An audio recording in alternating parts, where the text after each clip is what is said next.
Let everybody get settled. All right, thank you. Welcome to Puget Sound Garden Railway's 2023 clinics. It's like we got a good showing. We got 7 presentations for you today. Okay, next is Bob with battery eliminators and relay modules. I'll let him explain that. All righty. So, go to the next slide.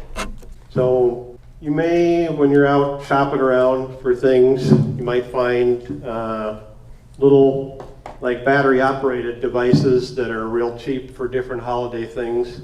And like down at the cannery, we want to have stuff run like all day for several weeks, and you want to keep changing the batteries out. So what do? We make a battery eliminator. So you can go to the next slide.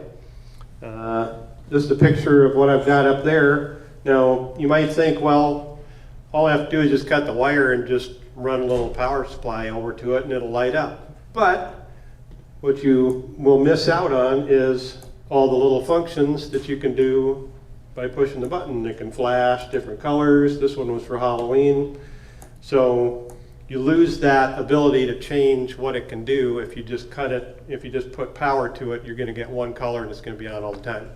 So in order to preserve what the little box can do and run it a lot, you can make a battery eliminator. So next slide. You know what some people have done, and I've thought about it too, is you can just get into the battery box and solder a wire to the connectors where the batteries are. But usually those are plated and the solder doesn't want to stick and you're going to melt the little plastic case and it just kind of gets problematic. So I had a brainstorm once, not too long ago. I thought, well, what's about the same size as a battery? A dowel. And so what you can do is, go to the next slide, is take, and get them untangled here. So if you take a brass tack, that will kind of mimic the negative side of the battery, since that usually pushes against a spring, so that's about the right size. And then for the positive side, a little brass nail will be about the same as the head of the battery, like a little AA or AAA battery. So you just take some wire, solder that onto each one of those. We go to the next slide. Cut some dowel. So I don't think I brought any extra dowels, but if you use, well, first you want to cut the dowels about a 1/16 of an inch shorter, so it'll fit in the battery box once you put the thing, the tack and the nail on there. So you go to the next one. There you can see where I've just pounded them into the end of the dowel. So you've got basically one of them that's the plus side and one of them that's the negative side. I guess we skipped over the size. I guess that was AA battery size is a 1/2 inch dowel, and the AAA is a 3/8 dowel. So that's about the same diameter as the battery. So now the more important part is, so now we need to figure out how to put these in to replace the batteries.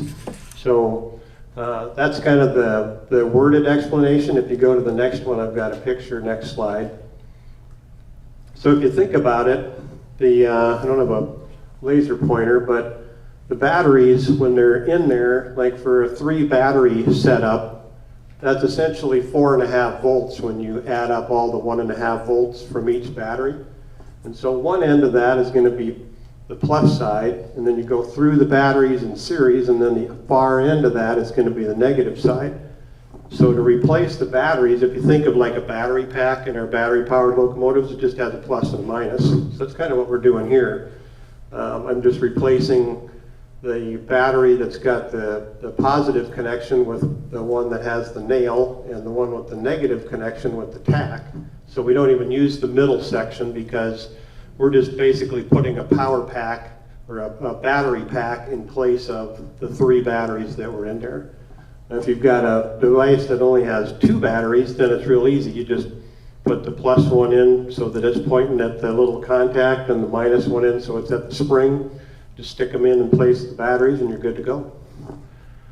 So Anyway, next slide. So there's the finished product with the battery eliminators in there, and like I said, for the ones that have 3 batteries in there, that's 4.5 volts, and so you want to get something that puts out 4.5 volts DC. A lot of the Christmas Village things, I got those at McClendon's. That's a 4.5 volt supply. You could use a power pack if you want to. You just got to be careful that you don't turn it up too far and that you've got the polarity correct, because your little device might smoke or or not work at all. So that'd be something to keep track of. But we use these successfully for our Christmas layout. We bought some lights, like these little LED, I forget what they call these little micro LED light strips and stuff. I mean, this thing was like $2.50 at Winco, you know. And we just mounted those on one of our buildings on our Christmas display, and we had lights inside and out, and we could change the colors, we could change them to flashing, we could have white all the time, and we use those battery eliminators, and you know, we didn't have to worry about anything. We'd just turn them on in the morning and they'd run all day, and they were going for a month and a half. Didn't have to change any batteries. Very nice. All right, I think that's it for the battery eliminators. Now on to relay modules. So I think Terry did a presentation on Arduino stuff last year, a couple of years ago. 2019. Yeah, you know, those are great, but if you want to just do a bunch of different applications or a lot of different locations, you really don't want to have to buy an Arduino module for a whole bunch of different things. Say you're doing some signaling or something like that. So I found out one of our favorite places to order parts now, electronics, is from All Electronics. They're online, they're out of California. You get your stuff like within a week. And they've got all these neat little relay modules, and they're really cheap. This first one, I've got these up here so you can come up and look at them afterwards, but first one's just a photo-operated, photocell operated relay. It wouldn't probably work real well in the sunlight and everything, but if you've got an application maybe inside of a building, or you can shield it somehow. I haven't played with these outside, but we're using them quite a bit down at the cannery to do our crossing arms and stuff like that. You know, that thing is, what, $4.50. And so you can just put those in all over the place, and it's real easy. It's just 12 volts. You just connect up your device and it'll handle like a couple amps of current through the relay. It's really great. You know, screw terminals, it's really easy to put it in anywhere. So the next one. So this one is a relay module with a timer. So this one, it can be activated, say, with a photocell or with some type of a trigger, maybe a push button if you want. And what it does is when you trigger the module, whatever you have the time set for, it counts down. And so when it gets triggered, the relay energizes. So you can have it turn something on, and then it counts down, and then the relay de-energizes. And then it just waits until it gets triggered again. Now the nice part about this one is, and I didn't find that out until after I got it, was if you trigger it while it's counting down, it just ignores any intermediate triggers. So it just remembers I'm counting down from 10 seconds down to 0, and then I'm going to turn off. So if you've got a train going through and you, like, a flat car goes by and then it triggers again and it's getting a bunch of pulses, it doesn't matter. It's just going to do its countdown, and then it's going to be done. So that was a really nice feature. We use this one on our tram, like Bill has his little gondola out at his place that goes back and forth. So ours didn't have a reversing motor, so I had to come up with a circuit to do that. And so this timer is really nice. It comes down to the end, it sits for about 5 seconds, and then it reverses and goes the other direction. So that was a good one. Okay, next one. Next slide. Well, I guess maybe I didn't get the right one to Jerry yet. But anyway, there's one more module. This one I found at Vetco Electronics, which is up in basically Bellevue. It's right off of 520, just east of 405. Great place if you like to find electronic goodies. You can spend hours in there.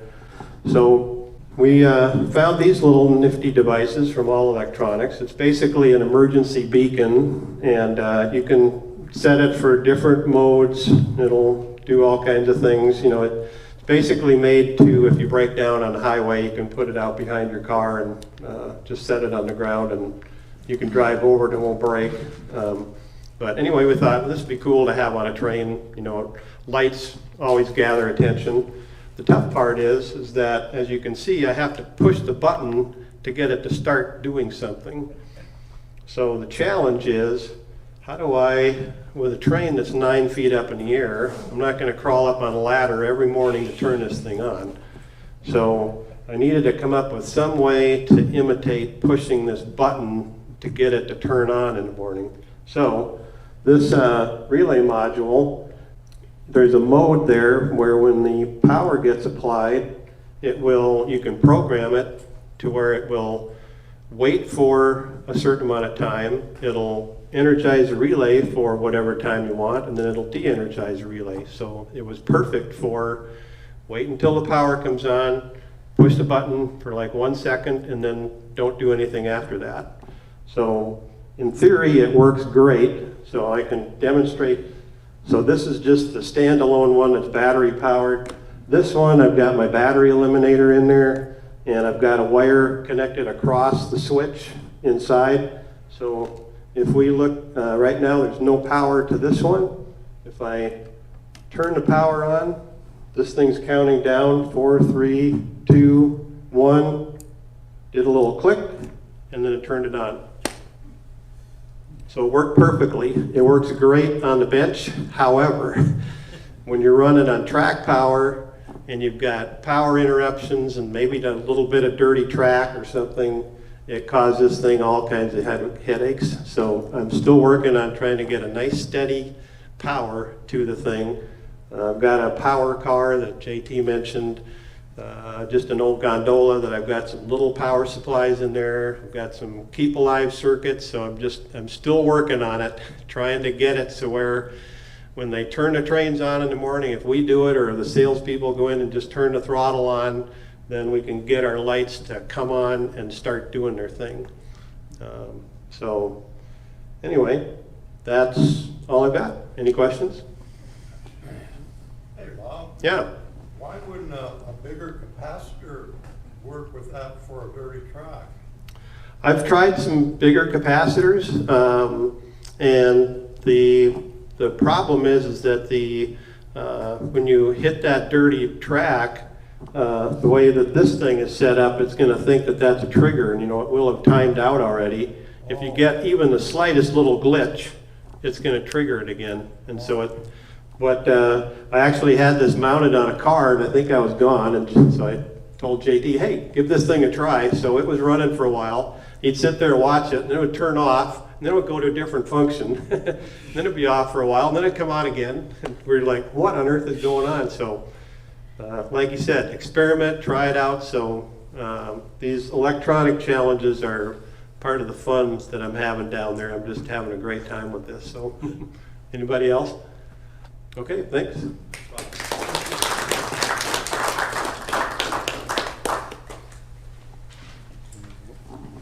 Okay, well, we have an action-packed afternoon, so we're going to give you about a